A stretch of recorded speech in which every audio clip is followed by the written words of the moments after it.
Hello YouTube, and on today's video I figured I would just talk to you guys about emulators. So emulators I feel like are something that inevitably get brought up on every YouTuber's channel at some point or another, whether it's from using an emulator and a ROM to review a game, or using an emulator and a ROM to just capture footage for a game.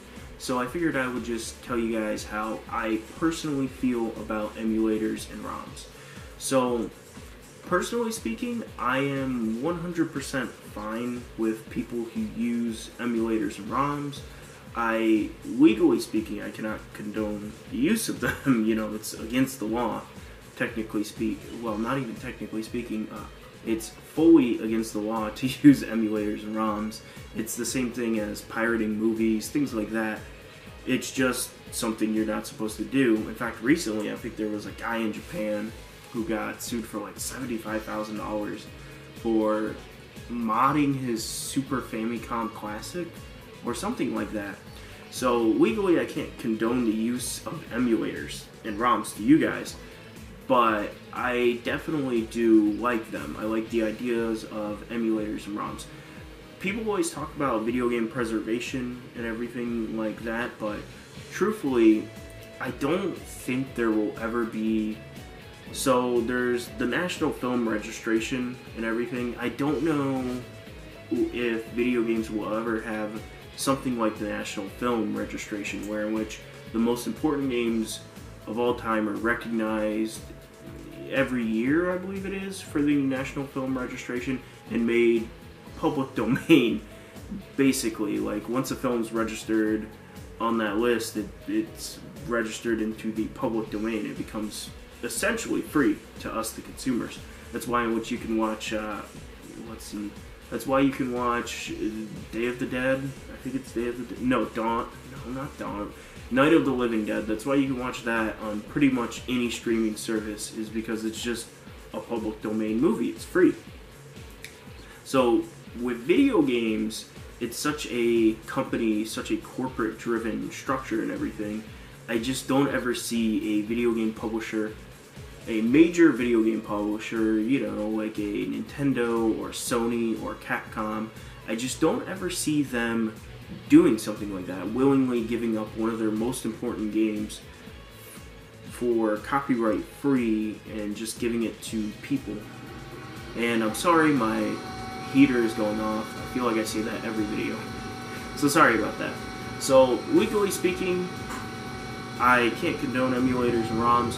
I like the ideas of them because it's the truest way of preserving a video game, is just not downloading, but uploading the ISO file and everything. It's the best way for video game preservation in my eyes. But I don't like playing emulators and ROMs, and I also don't like watching footage of games captured off of emulators and ROMs. In fact, it's come to the point where if I check like the video description and they say this was recorded off an emulator, 9 times out of 10 I'll just shut the video off, because one, emulators have one of two things. Either A, they can run the game better. So we're talking something that originally only targets 30 frames per second, but it'll now target 60 frames per second. And to me that's like just messing with the original artistic intentions with the game, because the game originally only targeted 30 frames. Now it targets 60 because you have your emulator set to target 60. To me, that's just kind of dishonest. Like, when I go to play a game on PlayStation 2, it's not going to run at 60 now, it's going to run at 30, and I'm just going to be disappointed in everything. And the next reason why is because I like holding my games, honestly enough. I know that probably sounds a little bit, a lot of people say that. I genuinely like holding my games, and I genuinely like reading the manuals and everything.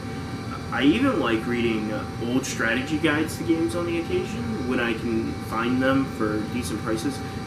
And I really like just going through old manuals, because sometimes you get some really cool stuff. Like right here in my copy of Okage Shadow King, I have notes.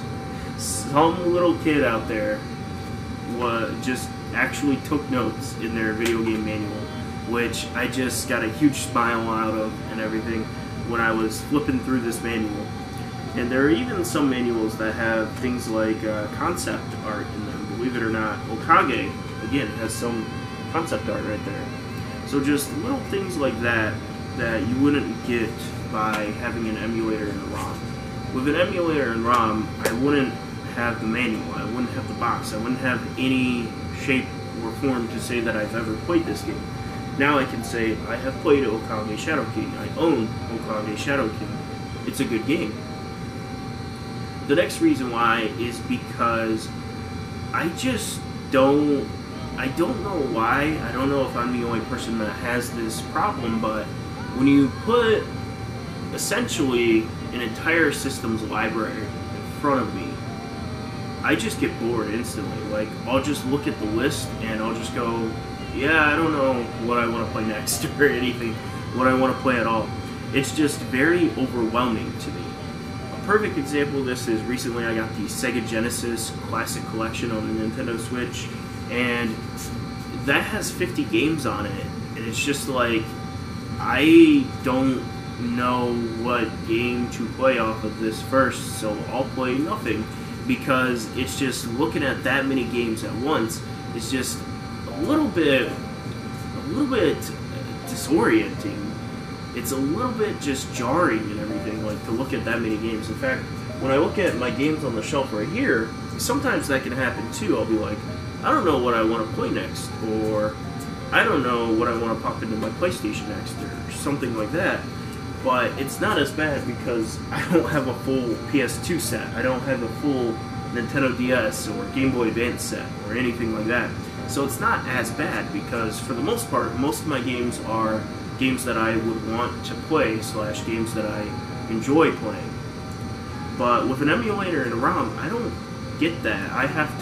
You have to sort through all those games and decide like what you might like, what you might not like, what you want to play, what you don't want to play. It's just a bunch of stuff like that. That's my biggest turnoff for emulators and ROMs, is just looking at all those games is just way too overwhelming, and it always leads back to the same thing, and that's me never actually playing the games. So that's why, personally speaking, I don't like using emulators or ROMs. I don't like watching games that are captured using emulators and ROMs. That's one of the big things that I'm trying to figure out right now, is how to get like Game Boy Advance footage like, captured and everything in HD. Like, I'm probably going to have to buy like a Retron 5, which I've never wanted to do, but I'm probably going to have to buy one just because, to my knowledge, that's the only system that supports Game Boy Advance games natively in 720p HD.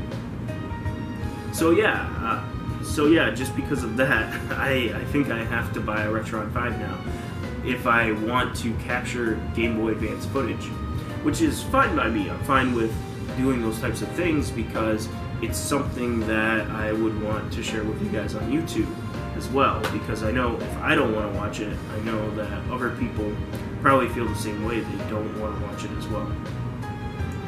But yeah, though, so that was the video for today, you guys. If you like this video, like it down below, comment, subscribe. Have a wonderful day, YouTube, and peace.